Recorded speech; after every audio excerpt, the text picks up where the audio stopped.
তাহলে শুনো কি বলতে চাই। এই আয়াতের ব্যাখ্যায় কিতাবের নাম মনে রাখবেন, তারিখ ইবনে জারির তাবারিতে লিখেন, আর আল্লামা জুলফিকার নকশবন্দি খুতুবাতে জুলফিকার নকশবন্দিতে নিয়ে এসেছেন।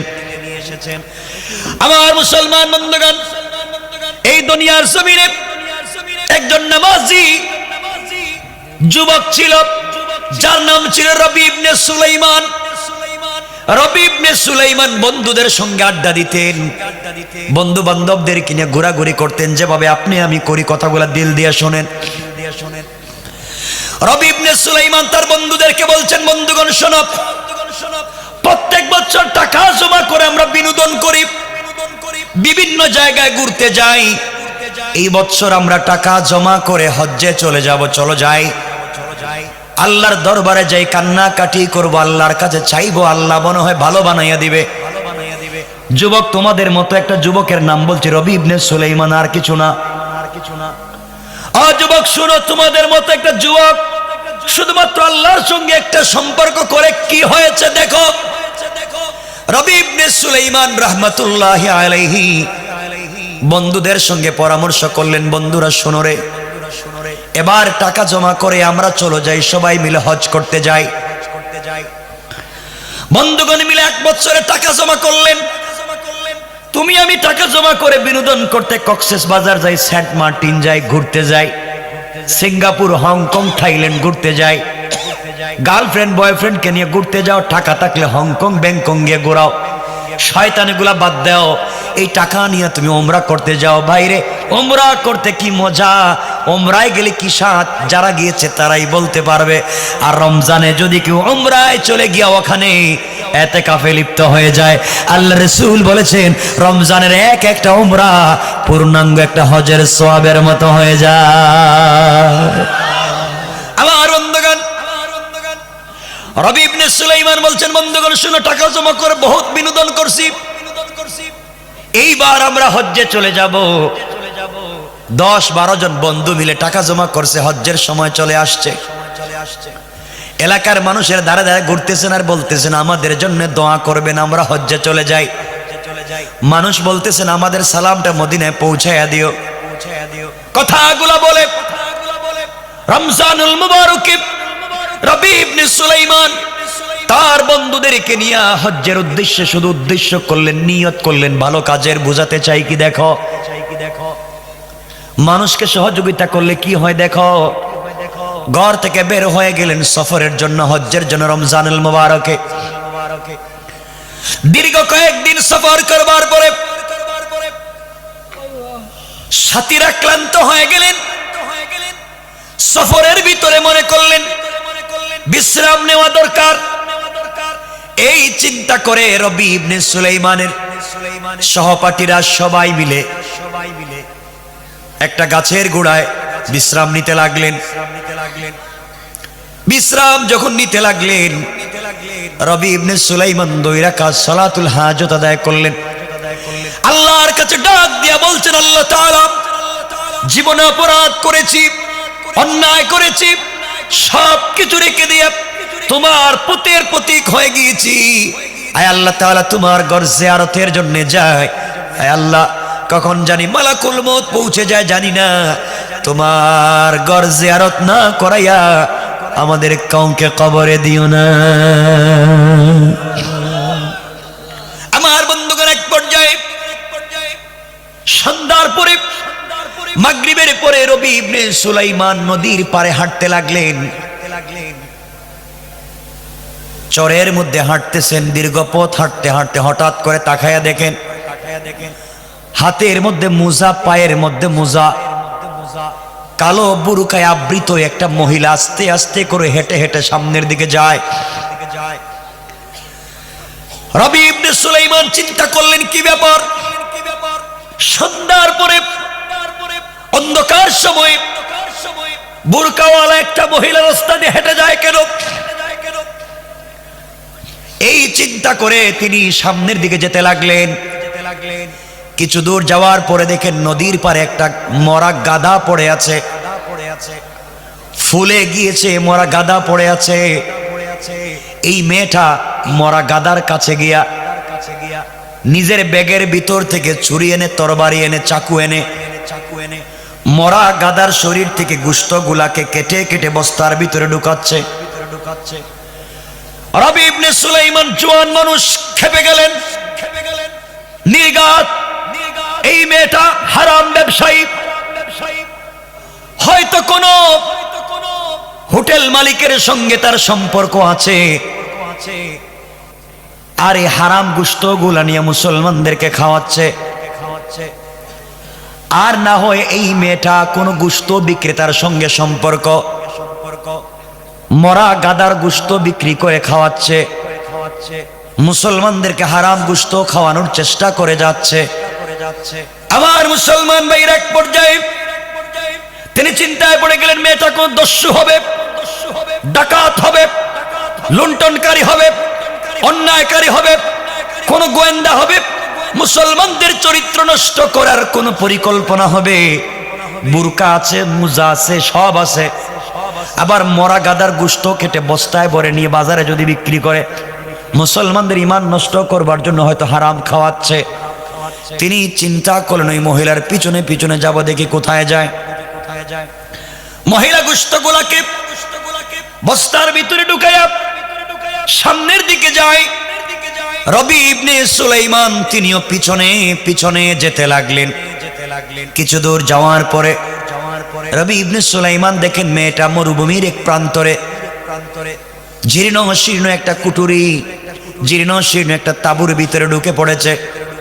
তাঁবুর ভিতরে যখন ঢুকে পড়েছে চিন্তা করলেন, দেখি তো কি করে মেয়েটা। হঠাৎ করে তিনি শুনতে পান ওই তাঁবুর ভিতর থেকে মিষ্টি কণ্ঠে কয়েকটা বাচ্চার কোরআনের তেলাওয়াতের আওয়াজ শোনা যায়। আশ্চর্য হয়ে গেলেন, কি ব্যাপার, কোরআন তেলাওয়াতের আওয়াজ আসলো কোত্থেকে? আমি কি মনে করেছি ওরা কারা? মহিলা ঘরের ভিতরে ঢুকবার পরে বাচ্চারা ডাক দিয়ে বলতেছে, আম্মা জান, দীর্ঘ 5 দিন হয়ে গেল ঘরে খাবার নাই। মা রে, তুমি আমাদেরকে প্রতিদিন আমাদেরকে বলছো খাবার আনে দিচ্ছি, আমাদেরকে শুধু বলেই যাচ্ছ। আজ এই দুনিয়ার জমিনে আমাদের বাবা নাই, দুনিয়ার জমিন থেকে বাবা ইন্তেকাল করেছে, বাবার আদর সোহাগ আমরা পাই নাই। আজ যদি আমাদের বাবা বেঁচে থাকতেন 5 দিন আমরা না খেয়ে জমিনে পড়ে থাকতাম না। মা রে, প্রতিদিন তুমি আমাদেরকে বলো খাবার আনবে, বলো কোরআন তিলাওয়াত করছি এতক্ষণ, তুমি না বলছো আল্লাহর কাছে বললে খাবার দিবে।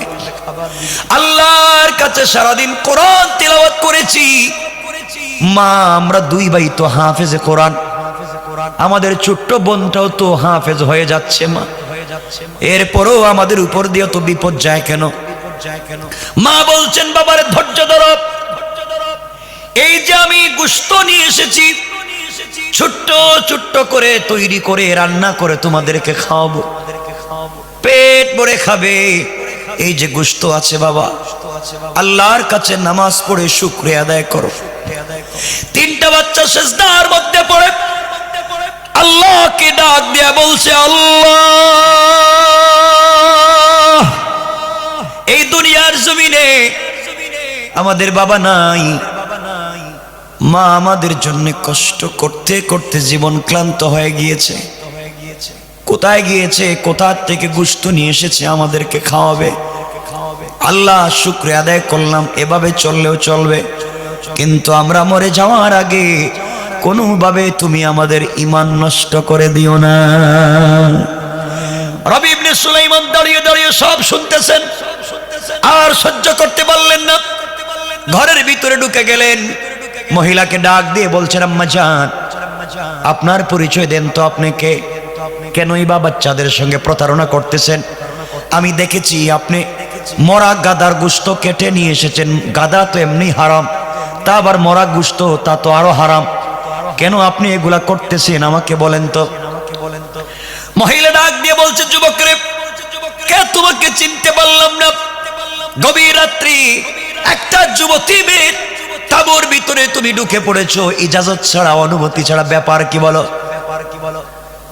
রবি ইবনে সুলাইমান বলছেন, আম্মা জান বেয়াদবি মাফ করবেন, বলেন কি হয়েছে, কেন আপনি হারাম গোশত এনেছেন আমার কাছে, ঘটনা খুলে বলুন, আমি আর কেউ না, আপনাকে বিপদে ফেলবো না, আপনি বলেন। মহিলা ডাক দিয়ে বলছেন, বাবারে তুমি জানো না আমরা হলাম নবী বংশের সাইয়্যিদ ফ্যামিলির মানুষ, নবীর পরিবারের মানুষ, নবীর পরিবারের দুইটা অংশের সাথে আমাদের পরিবারের মিল, নবীর বাবার বংশের সাথে আমার পরিবারের মিল, নবীর মায়ের বংশের সাথে আমার বংশের মিল, আমরা সাইয়্যিদ সৈয়দ ফ্যামিলির মানুষ। আমার স্বামী ইন্তেকাল করেছেন, বুজুর্গ আল্লাহওয়ালা ছিলেন, কোথাও কাজ করতে পারে না, সৈয়দ বংশের মানুষ কেউ কাজে রাখে না। স্বামী মারা যাওয়ার পরে ঘরে কোনো খাবার নাই, অভাব অনটন পড়েছে, গ্রাম থেকে চলে এসেছি, মরুভূমিতে ঘর বানিয়েছি, বাদশার দরবারও যাইতে পারি না, যদি পর্দা লঙ্ঘন হয়ে যায়, যুবতী হওয়ার কারণে মানুষের বাড়িতে কাজেও যেতে পারি না, কোন সময় কোন অঘটন হয়ে যায় তা তো চিন্তায় থাকি, এই জন্য বাচ্চাগুলোকে নিয়ে বড় কষ্টে আছি। আজ 5 দিন হয়ে গিয়েছে, বাচ্চাগুলোর কষ্ট বরদাস্ত হয় না, এই জন্যে আমি এই মুহূর্তে মরা গাদার গোশত কেটে এনে আজ-জরুরাতু তাতাকাদ্দারু বিকদ্রিজ জরুরাত, যতটুকুন ফতোয়ার মূলনীতি হলো যতটুকুন জরুরত ততটুকুন হালাল, আজ-জরুরাতু তুবিহুল মাহজুরাত, জরুরতের সময় হারাম কেও হালাল বানানো যায়, ফতোয়ার দুটা মূলনীতি বলে দিলাম। মেয়েটা বলতেছে, বাবারে এই মুহূর্তে আমরা কি করব, জরুরত মরে যাব বেঁচে যাবার জন্য, হারাম গোশত এনেছি আর কি করব। রবি ইবনে সুলাইমান বলছেন, আম্মা জান আপনি খাবার রাখেন, এই খাবার আপনি প্লেটে দিবেন না, গোশত রান্না করবেন না, 10 থেকে আধা ঘন্টা ওয়েট করেন, 10 মিনিট থেকে আধা ঘন্টা ওয়েট করেন, আমি আসছি। এই কথা বলে রবি ইবনে সুলাইমান ঘর থেকে বের হলেন, তাবু থেকে বের হলেন, চিৎকার করে চোখের পানি ছেড়ে কান্না করে বলতে লাগলেন, আল্লাহ তাআলা হজ করে লাভ কি, হজ করে কি লাভ হবে, এই টাকা খরচ করে হজ্জে গিয়ে কি লাভ হবে, যদি আমার প্রতিবেশী না খেয়ে মারা যায়, হজ্জে গিয়ে কি লাভ হবে, যদি নবী বংশের একটা ফ্যামিলিতে হারাম খেতে হয়। বাইরে এই চিন্তা তোমার আমার পরিবারে গ্রামে নিয়ে আসা দরকার। আমি আজকে 10টা তরকারি দিয়ে খাবার খাই, আমার পাশের ঘরের লোকের তো একটাও তরকারি নাই। আমি রমজানের সময় ইফতার করে 5টা আইটেম 20টা আইটেম দিয়া, সেহরি খাই 25টা খাবার দিয়া, আমার পাশের ঘরের লোক তো পানি দিয়া ইফতার করে সেহরি খায়, তুমি খবর নিলা না, তোমার নামাজ নিয়ে জান্নাতে যাওয়া যাবে না। এই আদর্শ রাসূলের না, এই আদর্শ ইসলামের না।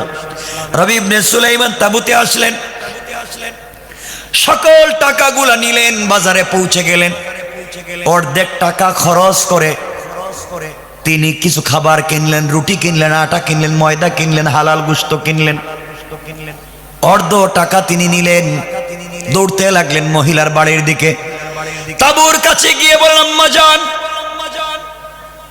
এই খাবারগুলো আপনি নেন, রমজানুল মুবারক চলতেছে, সেহরি এবং ইফতার করবেন এই খাবারগুলা দিয়া, যতদিন যায় আপনি যাওয়াবেন, কিছু টাকা দিলাম, 2-4 মাস আপনি চলতে পারবেন, আমার জন্য দোয়া করবেন, আমার পরিচয়ে জানবার দরকার নাই, আমি একজন অসহায় বিধবা এতিম বাচ্চাদেরকে সহযোগিতা করলাম, নবী বংশের একটা মহিলাকে সহযোগিতা করলাম, সুযোগ পাইলে আমার কথা মনে পড়লে আল্লাহর দরবারে একটু দোয়া করে দিয়েন, বলেন সুবহানাল্লাহ। আমার বন্ধুগণ, এক পর্যায়ে রবি ইবনে সুলাইমান বন্ধুদের কাছে ফিরে এসে বললেন, বন্ধুরা তোমরা সবাই হজ্জে চলে যাও, আমি রবি ইবনে সুলাইমান যেতে পারবো না, আমি বাড়িতে ব্যাক করলাম। কেন, কি হয়েছে? ভাইরে দুর্ঘটনা ঘটে গিয়েছে, আমাকে গ্রামে যাওয়া লাগবে, তোমরা চলে যাও, হজ থেকে আসলে তোমাদের সঙ্গে আমার দেখা হবে, কথা হবে, আমার চোখ মাফ করে দিও, আর হজ্জে যাওয়ার পরে আমার প্রতি নিমক হারাম বেয়াদবের সালামটা রাসূলের রওজায় পাঠায়া দিও। এই কথা বলে রবি ইবনে সুলাইমান ব্যাক করে চলে আসবে। বন্ধুরা বলতেছে, রবি ইবনে সুলাইমান তুমি আমাদেরকে উদ্বুদ্ধ করলে, ইনভাইট করে তুমি আমাদেরকে উদ্বুদ্ধ করলে হজ্জে যাওয়ার জন্য, এখন আমরা যাব, তুমি যাবে না? না আমি যাব না, তোমরা চলে যাও। সংক্ষেপ কথা, এক পর্যায়ে রবি ইবনে সুলাইমান বাড়িতে ব্যাক করলেন। সবাই হজ্জে চলে গিয়েছে। এদিকে গ্রামের মানুষ সবাই মিলে রবি ইবনে সুলাইমানকে দিকে হাসে। কি রে রবি, টাকা পয়সা নিয়ে হজ্জে গেলে, আমাদের সালামের লিস্টটি নিয়ে গেলে, এখন দেখি তুই আবার গ্রামে ফিরে আসলি। লজ্জায় কারো কাছে কিছু বলতে পারেন না। আমার বন্ধুগণ শুধু কান্না করেন আর বলছেন, আল্লাহ তাআলা, আমি টাকা নিয়ে হজে যাই, নবী ফ্যামিলির মানুষ কত কষ্টে আছে জানি না। এক পর্যায়ে হজ্জে সবাই চলে গেলেন। হঠাৎ করে তার বন্ধুরা হজ করতেছেন। একজনে মাকামে ইব্রাহিমে 2 রাকাত সালাত পড়তেছে। সামনে তাকায়া দেখে রবি ইবনে সুলাইমান দাঁড়ায়া নামাজ পড়তেছে। বন্ধু আশ্চর্য হয়ে গেল, কি রে, রাস্তার থেকেও ফিরে গিয়েছে হজে আসবে না বলে, এখন দেখি আমাদের সামনে নামাজ পড়ে, আমাদের সাথে দুষ্টামি করেছে, বেঈমানি করেছে। ওই বন্ধু সালাম ফিরাইয়া আর রবি ইবনে সুলাইমানকে পায় না। আরেকজন যখন তওয়াফ করতেছে, হঠাৎ করে তাকায়া দেখে রবি ইবনে সুলাইমান তার সামনেও তওয়াফ করতেছে। আশ্চর্য ব্যাপার, আমাদের সঙ্গ থেকে আলাদা হয়ে গেল, আবার হজ করতেছে, তওয়াফ করতেছে। ব্যাপার কি? হজ্জের কাজ শেষ হয়ে গেল, সবাই মদিনায় চলে গেলেন রাসূলের রওজা জিয়ারত করতে, সালাম দিতে। একজন বন্ধু যখন দাঁড়ায়া সালাম দেয়, এমন সময় রবি ইবনে সুলাইমান দৌড়াইয়া এসে বলছে, ভাই, এই যে আমার হাতে একটা ব্যাগ, আমি কষ্টে আছি, আমার ব্যাগটা রাখ। রাসূলকে সালাম দিতে পারতেছি না মানুষের ধাক্কায়, আমার ব্যাগটা হাতে রাখ, আমাকে যদি খুঁজে না পাস বাড়িতে দিস, ব্যাগটা রাখ। বন্ধু বলতেছে, তুই না বললে আসবে না, তে আসলে কেমনে? ঘটনা কথা পরে হবে, আগে ব্যাগ রাখ, আমি সালাম দিই। সালাম দিতে গিয়েছে, বন্ধু আর খুঁজে পায় না। হজ্জের সমস্ত কাজ সমাধান করে সবাই যখন বসেছে, একজন বলতেছে, দোস্ত জানিস কি, আমি রবি ইবনে সুলাইমানকে মাকাম ইব্রাহিমে দেখছি। আরেকজন বলছে, আমি তায়েফে দেখছি। আরেকজন বলে, আমি তো মিনায় দেখলাম।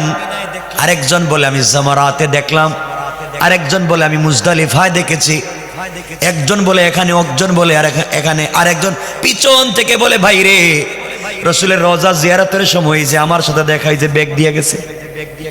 সুবহানাল্লাহ বললেন। সবকিছু করছে আমাদের সাথে, কিন্তু আমাদের সাথে যায় নাই, বেঈমানি করেছে, বন্ধু হয়ে গাদ্দারি করলো, রাস্তার থেকে ব্যাক করলো, আবার আমাদের আগে আইলো। যাই গ্রামে যাই, ওর সাথে সম্পর্ক রাখবো না, বেঈমানি করলো কেন? সবাই যখন গ্রামে চলে এসেছে, হজ করে আসার পরে রবি ইবনে সুলাইমানকে বলছে, সুলাইমান, রবি ইবনে সুলাইমান রে, তুই যে আমাদের সঙ্গে তো মিথ্যার আশ্রয় নিয়ে প্রতারণা করবে বুঝতে পারি নাই, তুই কেমনি কাজ করলে? কি করলাম? তুই না হজে গেলে, একজন বলতেছে আমি তোকে এখানে দেখলাম, আরেকজন বলতেছে আমি তোরে মিনায় দেখলাম। বলে, ভাই তোদের পায়ে ধরে, আমি গ্রামে ছিলাম, পাবলিক রে জিগাও, আমি এতদিন গ্রামে ছিলাম, আমার বাড়িতে জিগাও, বউ বাচ্চা সবাই রে জিগাও, আমি তো গ্রামে ছিলাম। সবাই সবাইরে জিজ্ঞাসা করে, রবি ইবনে সুলাইমান কোথায় ছিল? বাড়িতেই তো ছিল। সবাই আশ্চর্য ব্যাপার, বাড়িতে যদি ছিল দেখলাম কারে? একজন কয়, হেই, তুই যদি বাড়িতে ব্যাগ দিছে কে? সুবহানাল্লাহ বলবেন না? তুই না আমার কাছে ব্যাগ দিলে, মাফ করে, ব্যাগই জীবনে দেখি নাই। সুবহানাল্লাহ বলেন। আল্লাহর দিকে ফিরে যান, আল্লাহর দিকে ফিরে আসেন। আল্লাহ বলছেন, ওয়াল্লাযীনা ইয়াকুলুনা রব্বানা সরিফ আন্না আযাবা জাহান্নাম ইন্না আযাবাহা কানা গরামা